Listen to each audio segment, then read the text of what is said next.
What's going on, everyone? What are the Chicago Bulls doing? I mean, seriously, they should have blown this up last year. They decided to not do it, even though they probably were in the best position possible to do so last year. I think several teams, really, especially the Knicks, I think would have went all in on Zach LaVine to kind of help with their push last year. The Lakers probably would have given you whatever you wanted for DeMar DeRozan because they were desperate at that time. I just think that it was arguably their best opportunity to kind of retool and rebuild. Then you go into this offseason, it's like, okay, they're going to keep these guys. They want to try to make a push. And what did they do? They re-signed Vu, which, Nikola Vucevic is a solid center, but I don't see him moving the needle. He hasn't yet.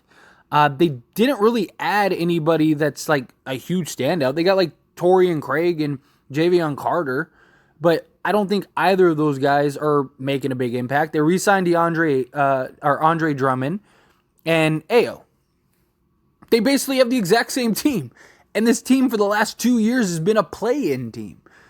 So, I don't know how they're going to go from, we're a play-in team to we're a legit title contender. Lonzo Ball very well may never play again, which is unfortunate because I do think he would have helped this roster. And I don't think that they would have won a championship or anything like that, but I do think that he would have made them better. His ability to just defend and play make and make sure everything gets involved rather than at times the Chicago Bulls just kind of seem a little stagnant. They seem like, they don't have a real flow. It's kind of like you go, I go between LaVine and DeRozan. But still, I don't think that he would have been enough to really take them from a play-in team to a contender. I think he would have taken them from maybe a play-in team to the 6th seed or something like that. I just think at this point, what are you waiting around to do? Right? I understand you made some bad moves, you made some bad decisions, whatever. You weren't really in the best position to tank or anything like that last year or whatever. Okay, that's fine, but you have this year, start unloading guys. Right, the Knicks would probably still trade a lot for Zach LaVine. And even if the Knicks don't, there are probably several teams that would take on Zach LaVine, and you could probably get a nice return. You're not going to get a KD level return, but you're going to get a pretty solid return. DeMar DeRozan, I still think that there are teams that would take him. The problem is now he's a 1-year rental, and that becomes a thing. But Zach LaVine, I do think, with his age, with his skill set, with his talents, injuries are obviously a concern along with his contract. But I think that there are teams out there that would say, you know what, Zach LaVine could help this roster, right? Especially borderline. And maybe that's kind of their hope, right? Maybe they're waiting to see, okay, if we get to the trade deadline, maybe one of these teams look at it and go, man, we really need Zach LaVine. They're a borderline team and they're willing to kind of sell the farm to try to make that push or something. So maybe you could get more value for Zach LaVine than you could last year. But I still don't know. I mean, the Knicks seemed ready to just go get Donovan Mitchell or a Zach LaVine or somebody along those lines, the scoring type player, scoring level shooting guard type guy. Right, and I think that last year, the Knicks, because of the position they were in, and they felt oh man, we want to kind of take that leap, we want to kind of make that jump. I actually think would have maybe overpaid slightly for Zach LaVine. Now maybe later on down the road, maybe you could get that, but the problem is that if you're terrible, then you also run the risk of teams just going well, why would we give you the farm? You're not going to win anything. If you want to keep Zach LaVine and just kind of be irrelevant, go ahead. If they finally get to the point of the reset. Also, Vu, why re-sign him? They went about this offseason as if this was a roster that was already a contender. Right? They went about this offseason as if they were a team that made it to the NBA Finals and lost, or made it to the Western Conference Finals and lost. That's not what happened. And I don't know why they keep just trying to be irrelevant. Right? Why are they trying to be middle of the pack? When you have guys like Patrick Williams who and Ayo who have some nice, promise and upside. Let them get some burn. Kobe White, you could probably unload and get, something of value for him. I think there's teams that would take him, or you could just keep him. He's a vacuum scorer and he's young, right? Your only real tradable guys are like Alex Caruso. I think there are several teams that would take him. Vu, maybe maybe a team would bring him in, but there's not many teams that need a center, and he's making $20 million a year. So I don't know how many teams would be willing and like, oh, let's give up a bunch of assets to take on a 3-year, $20 million a year guy who, when we don't really need a center. So you're probably kind of stuck with Vu. I just, again, I don't know. They should have just hit the reset button at the trade deadline last year. Got as many young guys and as many young talent as you could, and just went that direction. Now, DeMar DeRozan, again, you're not going to get, like, what are you going to get for DeMar DeRozan? Maybe a protected first? Like, what team is trading a bunch of assets to go get DeMar? And look, I really like DeMar DeRozan. I actually think DeMar DeRozan could help several teams, right? But he's 33 years old.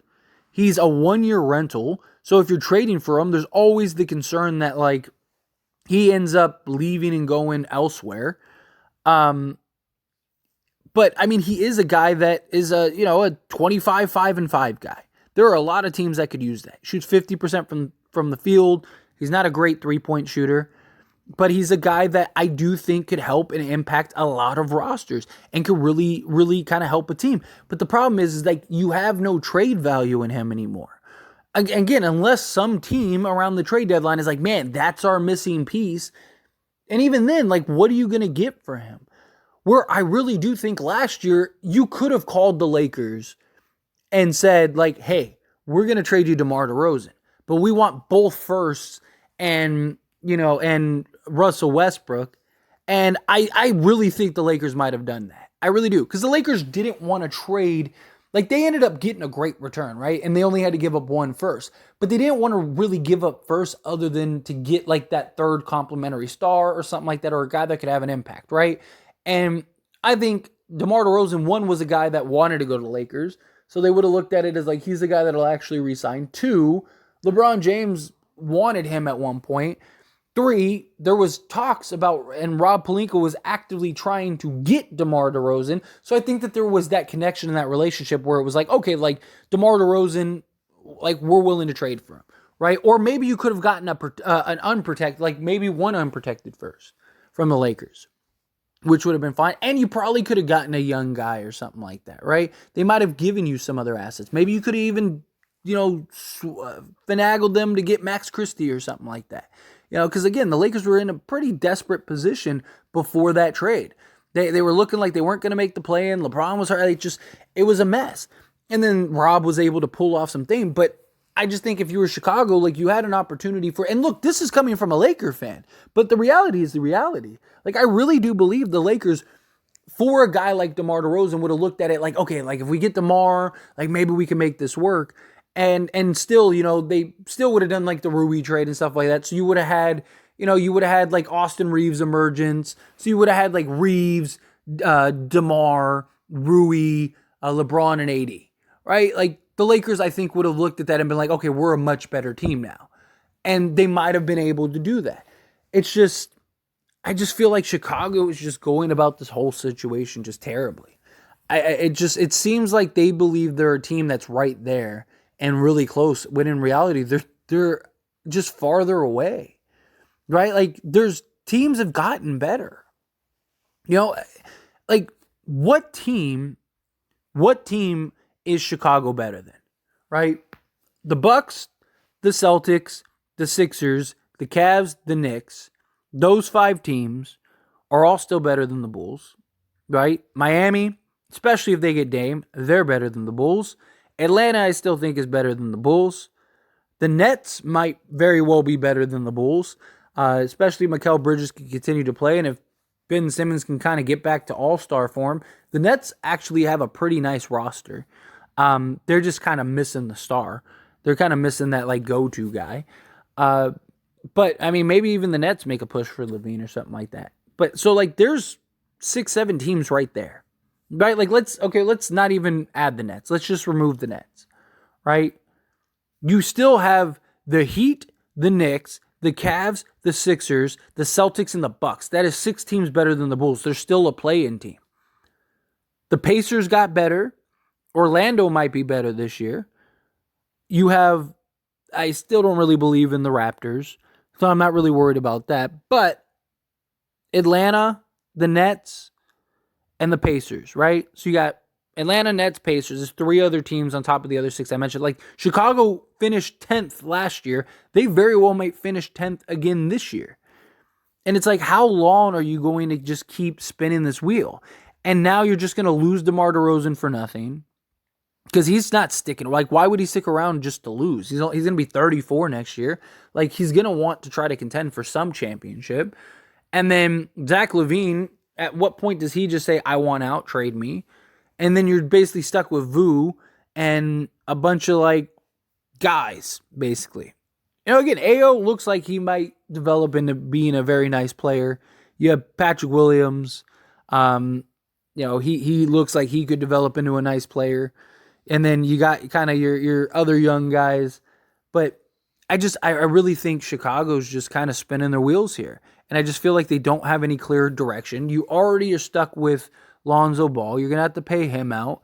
And who knows if he ever plays. If he can ever come back and be like half decent again, then like you'd have him, which could be nice. But realistically, I think that he's a guy that, I don't know. It's getting to the point where I'd be surprised if he ever comes back with the Chicago Bulls. I think they end up like writing out his contract and just saying like, all right, what's done is done. Because he has this year and then he has the following year. So they only have to write it out.